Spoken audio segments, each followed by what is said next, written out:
My opinion on bloom in Halo is fairly nuanced as far as I'm concerned.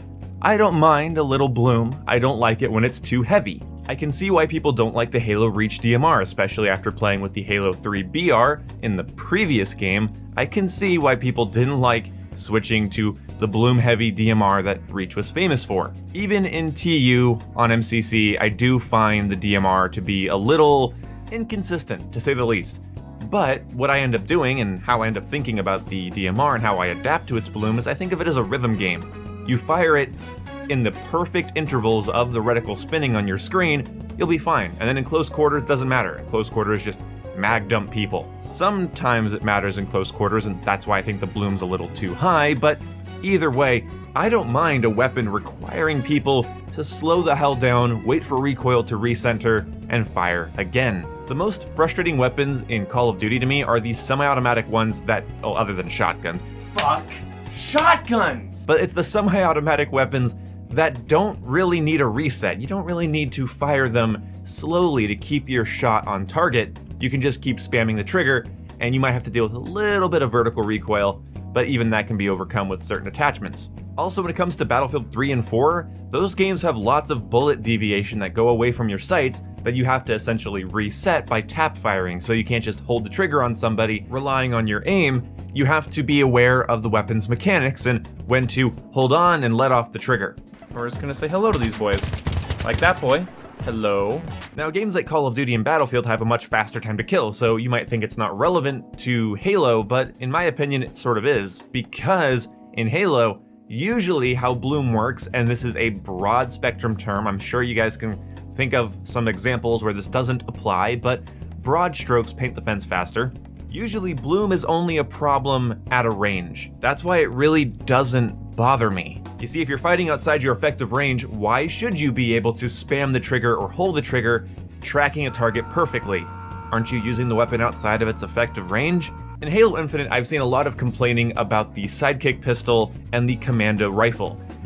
And this is kind of annoying because the commando was my first gun in Halo Infinite's tech test that I learned and I loved because its first 10 rounds are straight vertical. As soon as you get to round 11 on this very low rate of fire battle rifle, as soon as you go up to round 11, you start to get a sort of zigzaggy bloom effect on your shot. So basically the game's telling you do not hold the trigger for the entire mag. If you want to just deal with vertical recoil, stop firing after 10 rounds. You can kill somebody within those 10 rounds, by the way. It's essentially a fully automatic DMR that requires you to not dump the entire mag like a Neanderthal.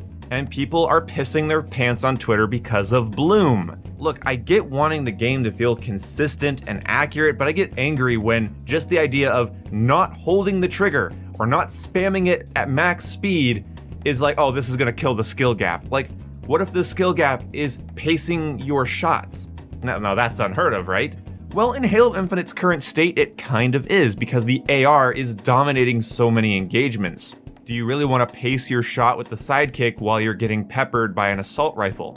Honestly, one of my nerf ideas for the assault rifle is keep its damage and range and everything the way it is, but only give it 30 rounds. I think that'd be kind of interesting. I don't know, I've heard a lot of mixed things about the AR in Halo Infinite, so let me know your opinion, but in my opinion, either cut its ammo, or cut its accuracy, or cut its damage range. So maybe this is because I'm a more casual FPS enthusiast, maybe it's because I like to experience my games more than compete in them, you know? I like to win, but I more so am just enjoying the game's mechanics and style. So maybe my opinion's completely useless, but can't the skill gap be in part about pacing shots? Maybe a sidearm like the Sidekick isn't supposed to kill people at long to mid-range. Maybe it's supposed to be a sidekick. Maybe it's supposed to be something you pull out to finish somebody off. Maybe it's a really good weapon to headshot somebody with after you strip their shields, but isn't really a good, dependable primary. I've had some good moments with the Sidekick. I really don't know what people are complaining about here. I don't mind that a pistol like this has bloom. You just have to slow down a little bit to make sure that your bullets aren't gonna bloom off target. Now, I do not like initial bloom. Like for instance, currently on the sniper rifle, there is initial bloom when hip firing. The sniper is already hard enough to use on controller, knowing that if you have a reticle directly on somebody's head and you pull the trigger, you might miss. That sucks. But bloom that kicks in after you fired multiple rounds, I really don't mind. And it's one of the reasons I don't mind the Halo Reach DMR, is because usually my first shot lands and then it's just sort of a rhythm game if they're at a distance.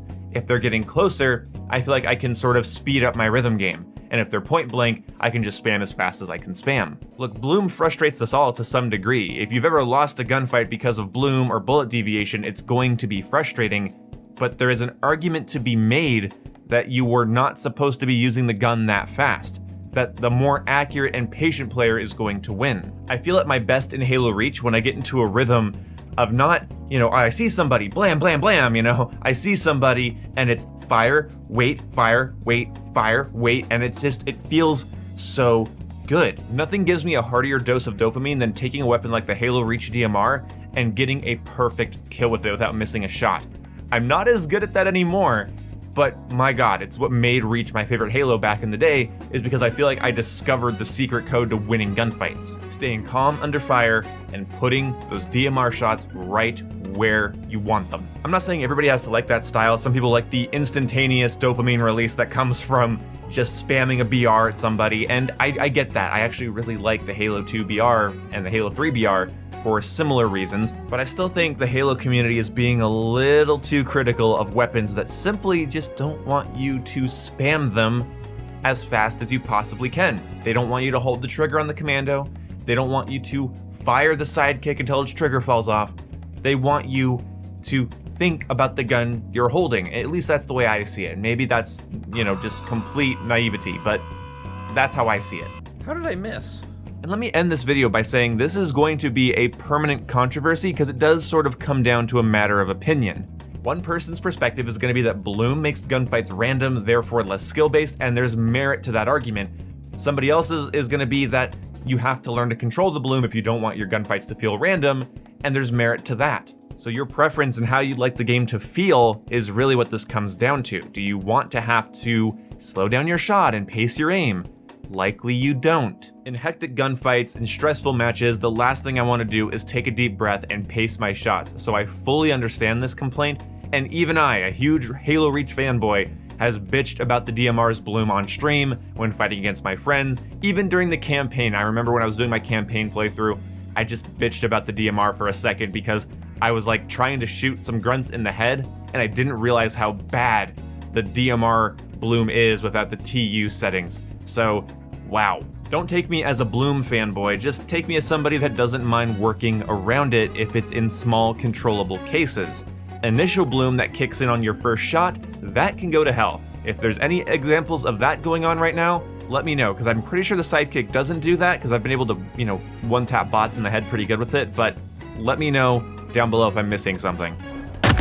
Anyway, thank you guys so much for watching this video. This is just my opinion on bloom and how the communities are reacting to it. It's just going to be a never-ending struggle because it just comes down to two different ways of looking at it.